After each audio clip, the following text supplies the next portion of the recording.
Hello, we are here today to discuss Alex's IEP transition plan. We'll start by going over some of Alex's strengths, his preferences, and interests. Alex is a 17-year-old high school student with autism.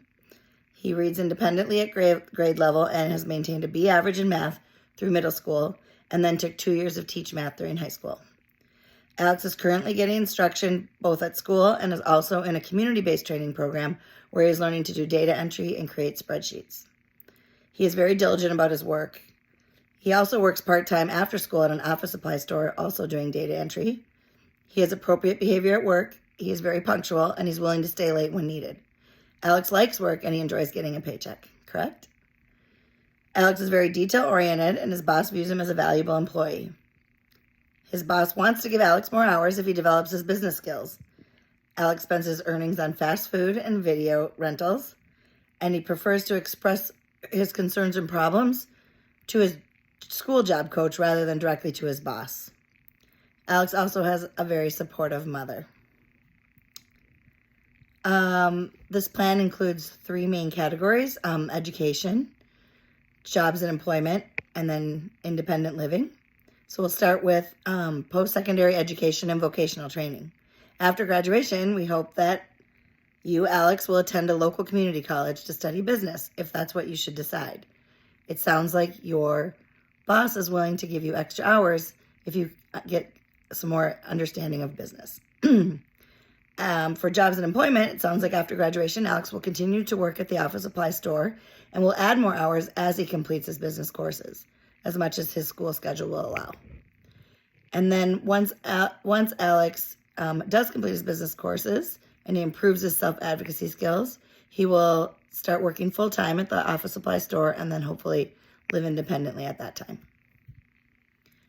So the supporting goals and services we want to discuss. The first supporting IEP goal is that by December of this year, 2022, we hope that you will begin attending a self-advocacy class. There are some offered through the Minnesota Disability Support Alternatives, and your case manager and transition specialist can help you register for one of those. They last about 8 weeks, but we've found them to be very beneficial.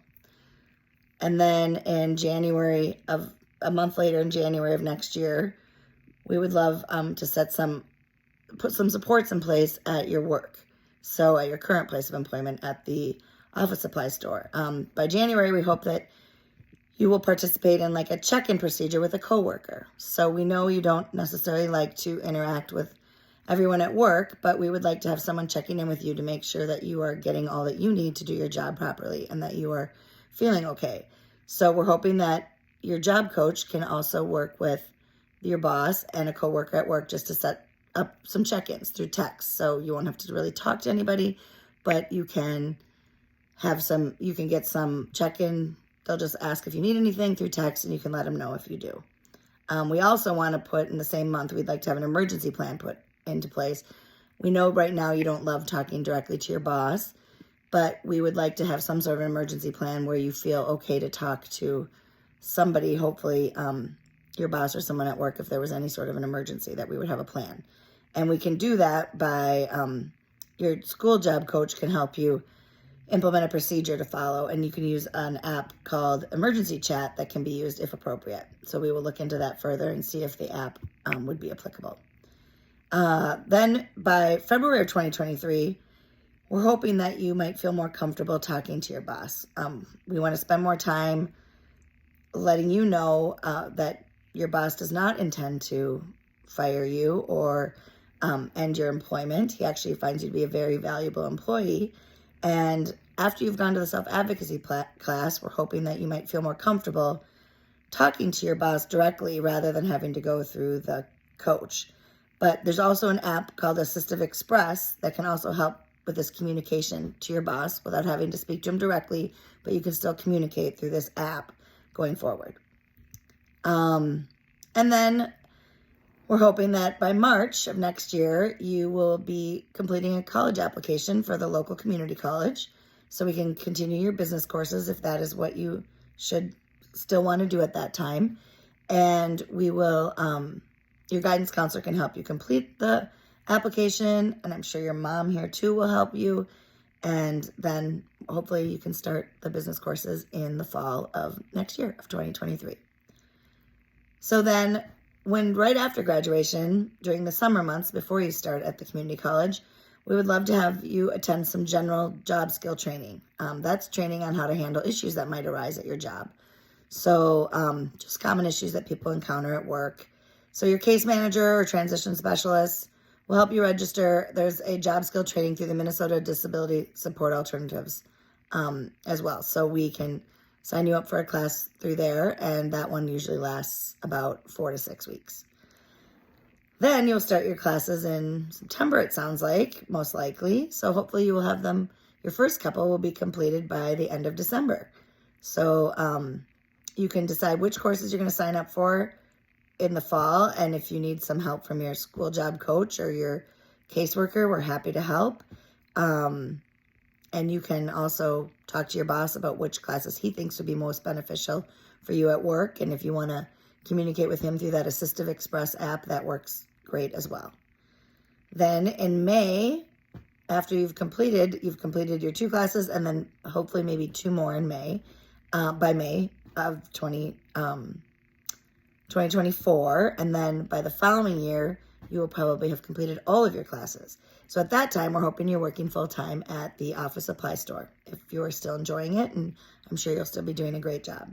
Your boss will determine if you're ready to work full-time, and then once you complete the courses, and your job coach will help you transition to the new full-time position.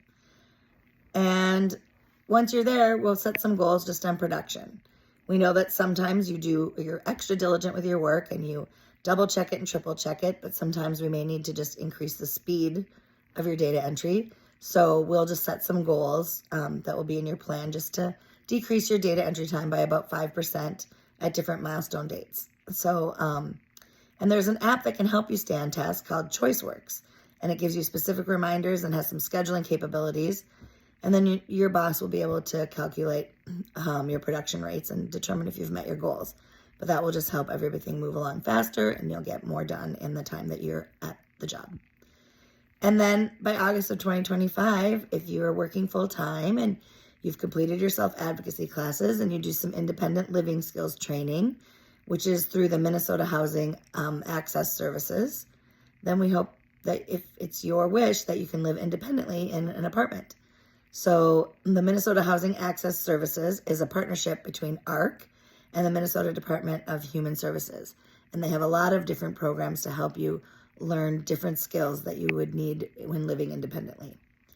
So that being said, I think we want to talk about different strategies we'll use to put this plan into effect. I would like, as you can see, this plan is broken into many small steps, and we like to explain what needs to be completed before moving on to the specific other steps, so we can take a look at this in greater detail. We also want to make sure that you, Alex, have a good understanding of all the goals and the services and accommodations that will help you to meet these goals. So if you understand them, we want to answer any questions you may have, and we definitely want you to be very involved in this process. And it's also important that we have regular scheduled meetings so that we can get your feedback and monitor your progress and make sure everything's going well for you. So I'd also like to collaborate with all of these other agencies and people that I've mentioned throughout the plan. We will have a point person, which could be me, or maybe a transition specialist, someone at school first, and then maybe someone assigned by the county at a later date. This person will gather the input from all of the people involved in your plan and determine your progress against your goals. So just make sure we're staying on target and see if we need to change anything or give you any other supports that could help you reach those goals. And then another collaboration strategy I intend to use as we go through this process is to have ongoing communication with all the parties involved, especially you and your mother. We'll set up an email chain, a group chat, a group text. Any of those can be very helpful when issues arise and it needs immediate attention and requires input from everyone involved.